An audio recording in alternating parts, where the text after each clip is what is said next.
बरपेटा रोडआव सैमा बुथारनाय जाथायजों लोब्बा थानायनि दायाव साथाम सुबुंखौ पुलिसा खायो।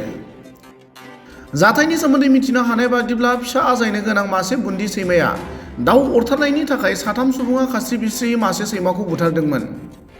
सैमाखौ बुथारनाय भिडिअ'आ समाजारि बिजोङाव गोसारनाय उनाव माखासे मिथिंगा आरो जिब जुनार अनफावरि सोरखारि नङै फसंथानफोरजों लोगोसे आफाद गौथुमफोरा बेजों सोमोन्दो थानाय दुथां सुबुंखौ हमनानै आयेननि गेजेरजों साजा होनांगौ होनना दाबि खालामनानै बरपेटा रड थानायाव गसर थिसनदोंमोन।